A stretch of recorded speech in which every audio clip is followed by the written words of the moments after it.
नमस्कार मित्रांनो, सुस्वागतम. घरोघरी मातीच्या चुली या मालिकेच्या आजच्या भागामध्ये आता जानकी आणि ऋषिकेश स्पर्धा जिंकल्यानंतर घरी येतात आणि आता घरी आल्यानंतर मात्र जानकी खूप छान असा गरम गरम फक्कड असा चहा तयार करते आणि ऋषिकेशला घेऊन येते.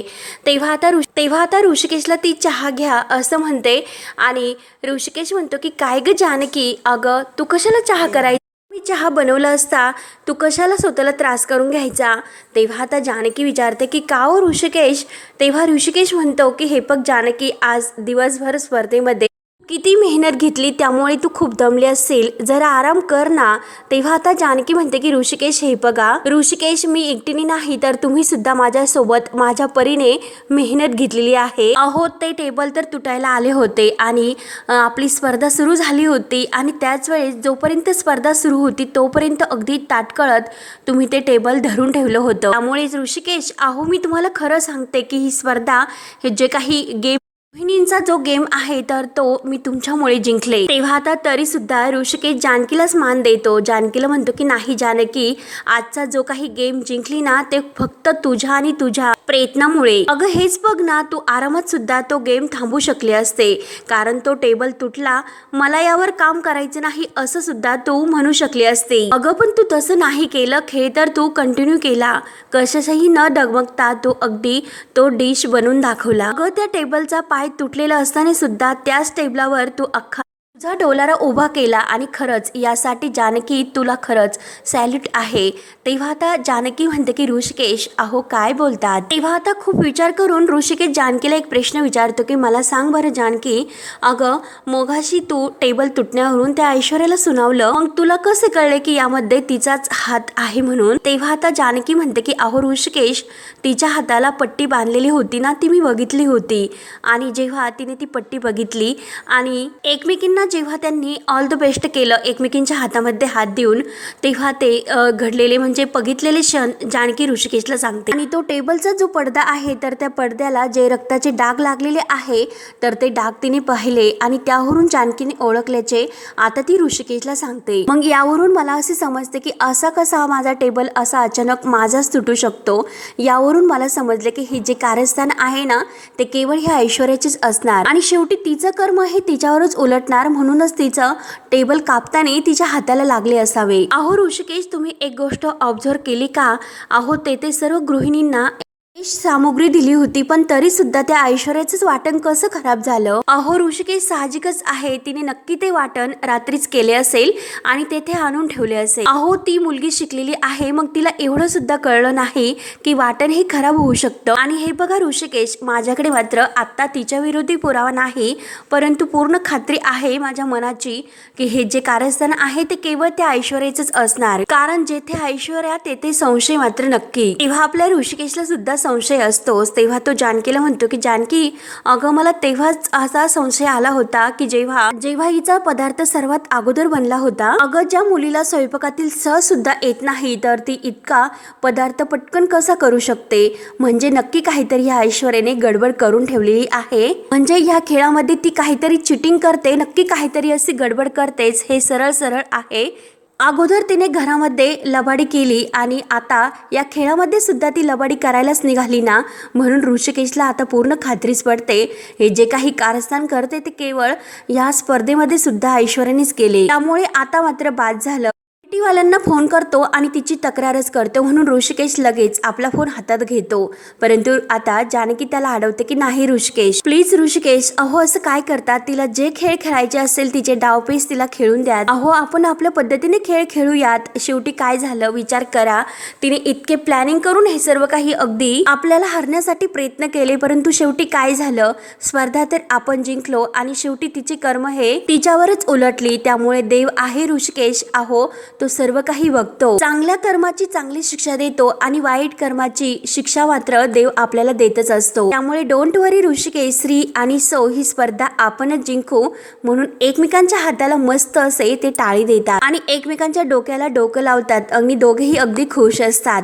त्यानंतर मात्र आता इकडे ऐश्वर्याने दरवाजा लावून घेतलेला असतो. आजी सारंग दरवाजाच्या बाहेर असतात तर सारंग म्हणतो की ऐश्वर्या दार उघडा. अहो दार कशाला लावले, दार उघडा ऐश्वर्या, ऐकतात का? तर सारंगच्या ह्या आवाजाने आता सुमित्रा सुद्धा तिकडे पाहते आणि अवंतिका सुमित्रा सुद्धा बाहेर येतात आणि ते सुद्धा पाहतात। तेव्हा ऐश्वर्याला खूप असं टेन्शन आलेले असते की नक्की आता एक गेम तर आपण हारलो। तर आता लगेच सारंग विचारतो की ऐश्वर्या काय झालं, तुम्ही रडतात का? तर आजी म्हणते की गुंडी अगं तू जर रडत असेल ना तर नक्की दार उघड। अगं कारण रडताना मी तुला अजूनपर्यंत नाही बघितलं, त्यामुळे बघून दे जरा मला। तर आता सारंग म्हणतो की आजी अगं असं काय बोलतेस तू? तेव्हा सारंग परत ऐश्वर्याला म्हणतो की ऐश्वर्या अहो आता आपलं ठरलेलं आहे, उद्या काही काळजी करू नका तुम्ही, आपण सर्व डाव गेम जिंकूयात। ऐश्वर्या बाहेर पटकन या बरं, मी तुम्हाला बाहेर कुठेतरी जेवायला घेऊन जातो। तेव्हा आता आजी म्हणते की अय्या अहो मला सुद्धा तुमच्याबरोबर तुम्ही कुठेतरी घेऊन जेवायला जा बर का। आणि गुंडी गुंडी दार उघड, गुंडी दार उघड म्हणून असे गायकासोबत ती बोलत असते। तेव्हा सारंग म्हणतो की हे बघ आजी तू जर गायली ना ती कधीही अशी दार नाही उघडणार। तेव्हा मात्र आता अवंतिका आणि सौमित्र या दोघांना तर खूप असं हसायला येत असतं। तेव्हा सारंग आजीला म्हणतो की हे बघ आजी आता ऐश्वर्या खूप रागवलेल्या आहे, तू खाली जा बरं, मी त्यांना समजावतो। सुमित्राला सुद्धा खूप हसायला येतं। तर सारंग पुन्हा दरवाजा वाजवतो। ऐश्वर्या ऐकतात का अहो दार उघडा म्हणून दरवाजा मोठमोठ्याने वाजवतो। तेव्हा आता अवंतिका लगेच म्हणते की सोमी अरे काय करायचं ह्या ऐश्वर्याचं, एकतर हारायचं आणि नंतर मात्र रडत बसायचं। आणि ए रडी ऐश्वर्या ए रडी, अगं ऐश्वर्या बाहेर ये जरा, तोंड बघू दे ना तुझं। तर आता सौमित्र सुद्धा म्हणतो की हो नाहीतर काय, माती तर स्वतः खाते आणि नंतर दार बंद करून बसते। तेव्हा सुमित्राला आणखीन हसायला येते। तर आता सारंग पुन्हा समजावतो, जसं एखाद्या लहान बाळाला समजवतात अगदी तसे आपल्या ह्या घोड्या ऐश्वर्याला समजावतो। ऐश्वर्या अहो अगदी लहान मुलासारखं काय करता, या बरं बाहेर, विसरलात का तुम्ही, या बरं बाहेर।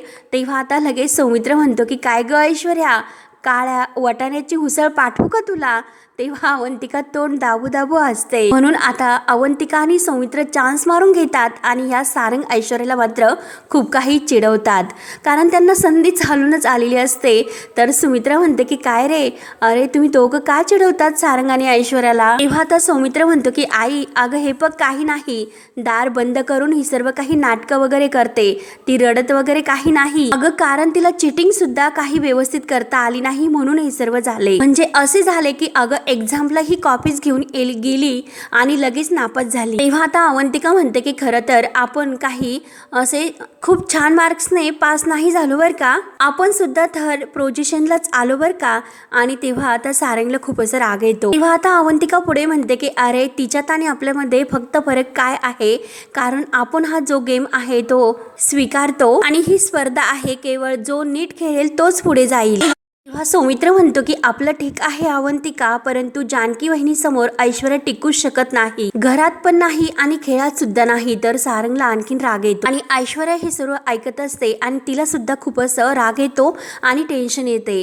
सारंगला इतका राग येतो तर सारंग लगेच म्हणतो की बाद झाले आणि धावतच खाली येतो। तर लगेच सौमित्र हळूच अवंतिकेला म्हणतो की अगं आल्या हा पहिलं वाक्य काय बोलणार आहे तुला माहिती आहे का?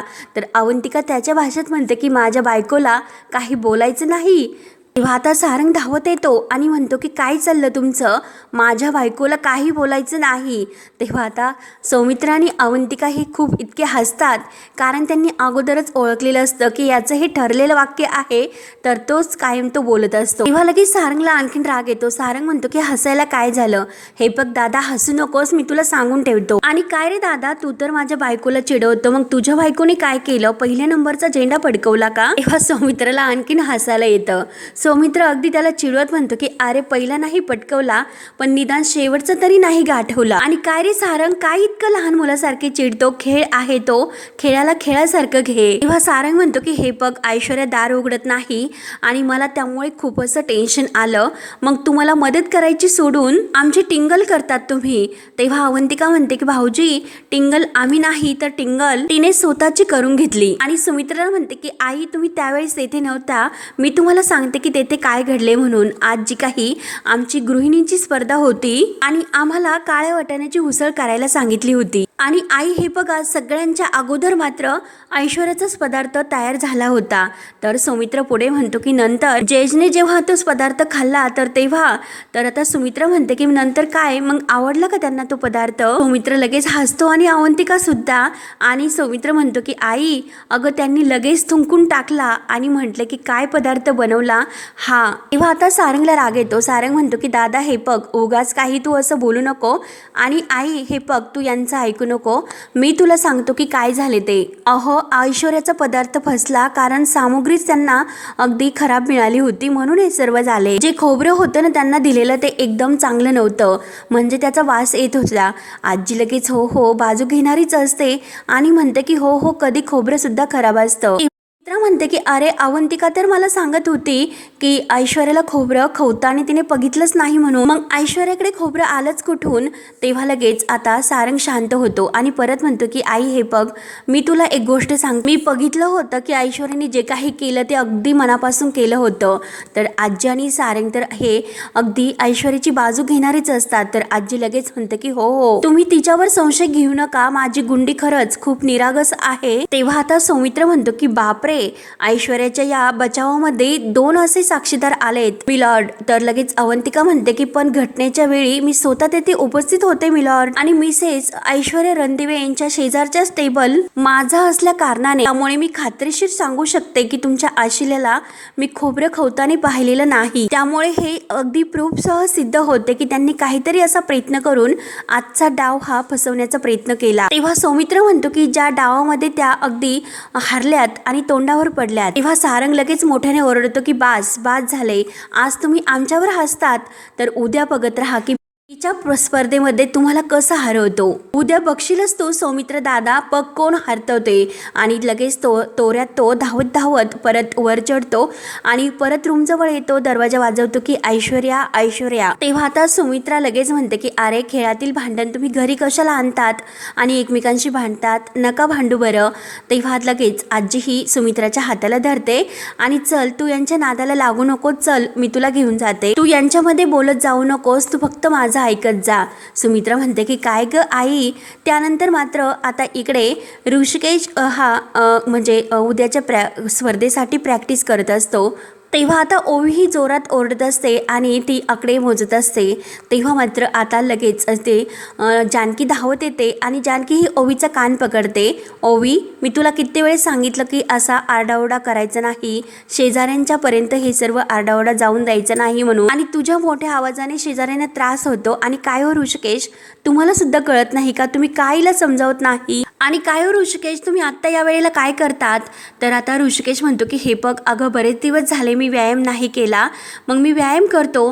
तेव्हा आता जानकी म्हणते की आत्ता जेवणाच्या वेळेला व्यायाम करता. अहो सकाळी व्यायाम करा. तेव्हा मात्र आता ऋषिकेश म्हणतो की अगं जानकी तू विसरलीस का उद्या स्त्रींची स्पर्धा आहे अगदी ताकदीची. उठबस तरी करावी लागेल नाहीतर धावावे लागेल. आपल्याला माहिती नाही की उद्या कोणता गेम आहे म्हणून. आणि कुस्तीनंतर बरेच दिवस झाले मी व्यायाम नाही केला त्यामुळे जरा प्रॅक्टिस करतो. तेव्हा आता लगेच जानकी विचारते की अहो ऋषिकेश तुम्हाला काय माहिती की उद्या कोणते गेम असतील म्हणून. कुस्ती सुद्धा असू शकते कबड्डी खो खो काही पण असू शकतो.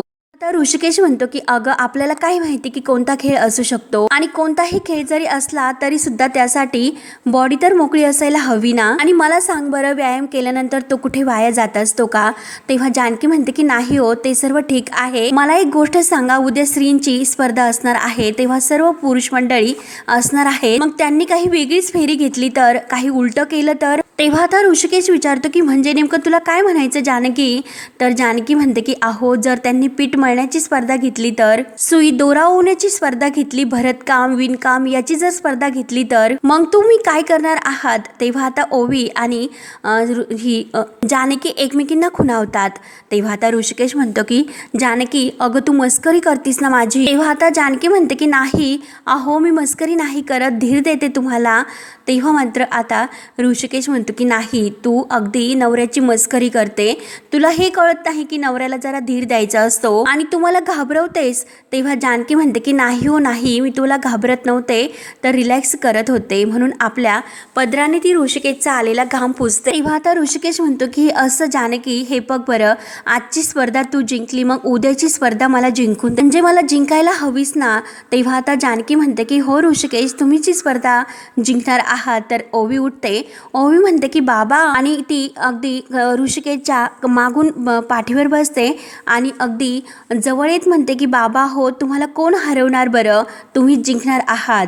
तेव्हा आता ऋषिकेश म्हणतो की ही तुझी आई आहे ना. अगं खेळात तर मी सर्वांना हरू शकतो, परंतु तुझ्या आईला हरवणं मात्र खूप असं अवघड आहे. तेव्हा आता जानकी म्हणते की काय अवघड आहे, आणि चमच्याने ऋषिकेशच्या पाठीत मारते आणि चला अवघड आहे असं म्हणतात, चला बरं हातपाय धुवून घ्या आणि जेवायला या, तोपर्यंत मी वाढायला घेते. त्यानंतर मात्र आता इकडे सारंग आणखीन जोराने दरवाजा वाजवतो की ऐश्वर्या दार उघडा. अहो अपयशी यशाची पहिली पायरी असते, हे तुम्ही आपण शिकलेलं आहोत ना. त्यामुळे आता मात्र आपण पुढचे सर्व डाव जिंकणार आहे, हे सारंगचा शब्द आहे. त्यामुळे ऐश्वर्या दार उघडा. ऐश्वर्या, मला आता खूप असं टेन्शन आलं, आणि जर तुम्ही दरवाजा नाही उघडला तर मी मात्र आता स्वतःचं काहीतरी असं करून घेईल बरं का. तेव्हा ऐश्वर्याला ह्या सारंगचा इतका राग येतो आणि ती अगदी चिडते. ऐश्वर्या आता आतमध्ये चिडवून अगदी सारंगला म्हणत असते की एकदाचा मेला ना तर बरं होईल, नाहीतर या घराला आणि या धरतीला तर ओझच आहे तो. एकदाचा मेला तर खरंच खूप चांगलं होईल. तेव्हा तरीसुद्धा सारंग दरवाजा वाजवतो आणि कान देऊन ऐकत असतो आणि म्हणतो की ऐश्वर्या, मी आता 3 पर्यंत मोजणार आहे, नंतर मी थांबणार नाही, हे लक्षात ठेवा. तेव्हा ऐश्वर्याला खूप असं राग येतो, तर सारंग 1 2 3 असे आकडे मोजतो. तर वैतागून ऐश्वर्या दार उघडते. तेव्हा ऐश्वर्या तोऱ्यात परत आत येते, तर सारंग तिच्या मागे धावत येतो आणि काय हो ऐश्वर्या, काय हे लहान मुलासारखं, किती टेन्शन घेतलं बरं तुम्ही. आणि हे बघा ऐश्वर्या, अजून आपण एकच डाव हरलेलो आहोत, अजून 5 असे डाव शिल्लक आहेत, त्यामुळे तुम्ही इतकं टेन्शन घेऊ नका.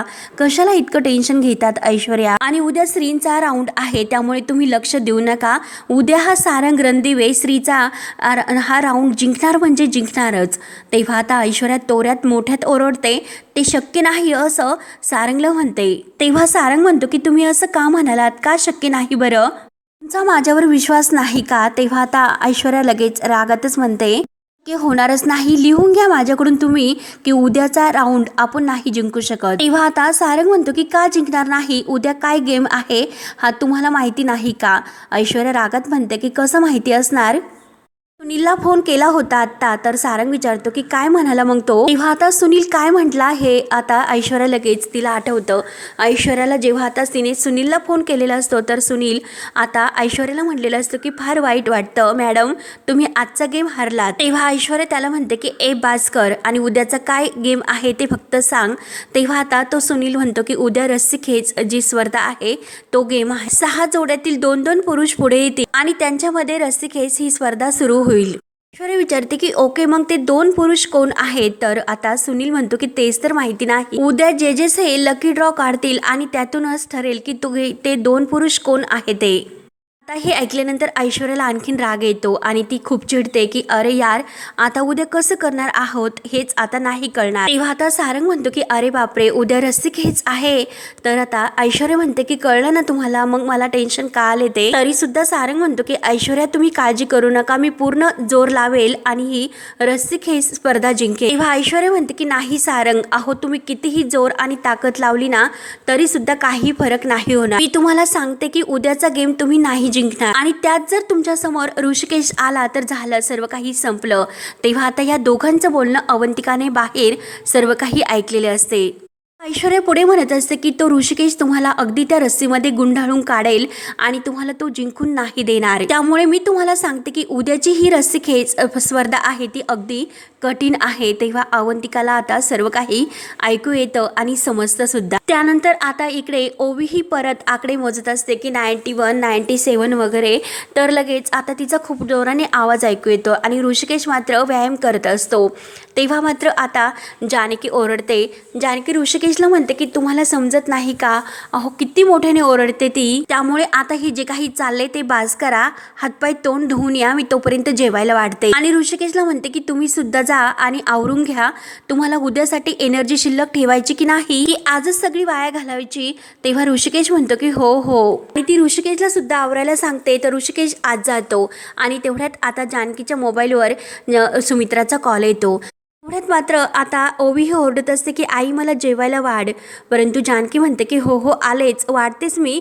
आणि लगेच जानकी ही आईबरोबर बोलण्यासाठी अगदी खुश होऊन बाहेर जाते. आणि आई हॅलो, खरंच तुम्ही माझं अभिनंदन करण्यासाठी कॉल केला ना, खरंच त्यामुळे आई मला खूप असा आनंद झाला, थँक्यू सो मच. तर सुमित्रा सुद्धा खुश होते. आणि आई हे बघा, जी काळ्या वाटाण्याची उसळ मी केली होती ना सासूबाई, ती तुमचीच रेसिपी आहे बरं का, मी जिंकले आणि त्यामुळेच या जिंकण्याचं श्रेय मात्र तुम्हाला सुद्धा जातं. तेव्हा आता जानकीचं हे बोलणं ऐकून तर सुमित्राचे डोळे भरून येतात. आणि आई तुमचे हे आशीर्वाद कायम आमच्या पाठीशी असून द्या. ही स्पर्धाच काय तर आयुष्यामध्ये सर्व लढाया आम्ही जिंकू शकेल जर तुमचा आशीर्वाद आमच्या असाच पाठीशी असेल तर. तेव्हा मात्र नाना हे खुणवत असतात की त्यांना बोलायचं म्हणून. तर जानकी त्यांचा आवाज ऐकते आणि आईंना म्हणते की नाना आहेत ना तुमच्या जवळ, त्यामुळे आई प्लीज नानांकडे फोन द्या, मला नानांशी बोलायचं आहे. तेव्हा सुमित्रा लगेच नानांजवळ फोन धरते. तेव्हा आता जानकी खुशून खाली बसते आणि नाना असं म्हणते. तर नाना आता त्यांच्या त्या भाषेत म्हणतात जानकी अभिनंदन. तर जानकी म्हणते की थँक्यू सो मच. आणि नाना तुम्ही कसे आहात, तर नाना म्हणतात की हो हो मी मस्त आहे. आणि नाना मी स्पर्धा जिंकले ते पण आईच्या उसळीमुळे बरं का, तुमच्यासाठी सुद्धा मी काळ्या वाटाण्याची उसळ आणणार आहे बरं का. तेव्हा आता नाना म्हणतात की हो हो दे दे. तेव्हा आता सुमित्रा म्हणते की हो ना जानकी, अगं फक्त तुलाच काळजी असते, नाहीतर हल्ली या घरात काय चाललंय मला तर खरंच हे बघून कोडच पडतं की जी एकेकाळी माझी मुलं एकमेकांच्या मांडीला मांडी लावून जेवायची आणि तीच मुलं आज एकमेकांच्या विरुद्ध उभी राहिलीत बघ. पण ह्या स्पर्धेमुळे त्यांच्यातील एकी मात्र हरू नये जानकी, अशीच माझी इच्छा आहे बघ. उद्या स्त्रीची स्पर्धा आहे म्हणून काळजी वाटते ग. तेव्हा आता जानकी म्हणते की आई तुम्ही काळजी करू नका, एक आई दुसऱ्या आईची काळजी समजू शकते. आई मी आहे तिथे, तुम्ही अगदी निश्चिंत राहा, या स्पर्धेमध्ये मी आपल्या नात्यांची ओढताण नाही होऊन देणार. आई मी तुम्हाला वचन देते की सौमित्र भाऊजी किंवा सारंग भाऊजी दोघांपैकी कुणाला त्रास नाही होणार. आणि उद्या कुस्तीची जरी स्पर्धा असेल तर ऋषिकेश समोर दोघांपैकी कोणताही भाऊ असेल तर त्याला कुठल्याही प्रकारची दुखापत होणार नाही, याची खात्री मी तुम्हाला देते. तेव्हा आता नाना आणि सुमित्रा या दोघांना जानकीचा खूप असा अभिमान वाटतो. जानकी म्हणते की फक्त तुम्ही दोघे कुठल्याही प्रकारचं टेन्शन घेऊ नका, मी आहे ते काळजी करू नका. आणि तेवढ्यात मात्र नाना आणि सुमित्राचे डोळे तर भरून येतात, परंतु नानांना आता त्या कड्याबद्दल परत आठवतं. आणि नाना परत जानकीला म्हणतात की जानकी ते कुलूप किल्ली ते कड. आणि तेव्हा जानकीला मात्र आता सर्वाची आठवण होते.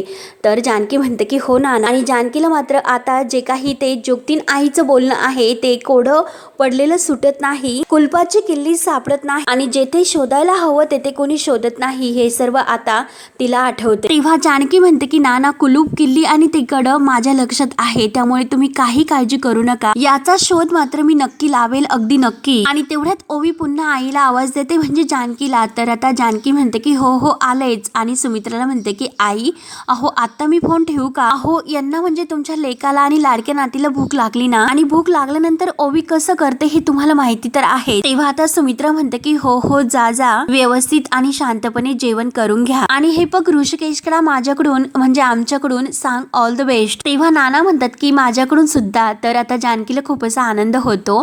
जानकी थँक्यू म्हणते आणि फोन ठेवते. फोन ठेवल्यानंतर आता जानकीला अगदी ते सर्व आठवतं, तो कुलूप किल्ली आणि ते कड. म्हणजे नाना जे कुलूप किल्ली बद्दल बोलतात त्याचं जे उत्तर आहे तर त्या कड्यात आहे, तर ऋषिकेशच्या कड्यामध्ये जे सयाजी काकांच्या हातामध्ये आहे. आणि लवकरात लवकर ते कड मला मिळवायलाच हवं. त्यानंतर मात्र आता इकडे ऐश्वर्या आपल्या वडिलांच्या सयाजीच्या घरी येते आणि खूप अशी ती डिस्टर्ब असते आणि तर खूप रागवलेली असते. तर सयाजी म्हणतो की ए पोरी अगो जरा शांत हो, एवढा कशाला विचार करते, आजची फेरी तू हारली असतील पण उद्याची तू नक्की जिंकशील. तेव्हा ऐश्वर्या आता रागानेच म्हणते की नाही डॅडा, नाही जिंकू शकत, नाही जिंकणार कारण आम्ही पहिली फेरी तर हरलो, मग उद्याची सुद्धा फेरी नाही जिंकू शकत. मी तुम्हाला लिहून देते डॅडा की आम्ही नाही जिंकणार. तेव्हा सयाजी म्हणतो की अगं काय वेड्यासारखा विचार करते तू, तर सयाजीराव विखे पाटलांची मुलगी आहे, म्हणजे कसं स्वयंपाकातील तुला काही जमत नाही त्यामुळे तू हारलीस आणि उद्या तर रस्सी खेच आहे, त्यामुळे सारंगराव तर नक्की जिंकशील, बघतच राहा. तेव्हा आता ऐश्वर्या म्हणते की दादा अहो काय असं ड्रिंक घेतल्यासारखं बोलतात,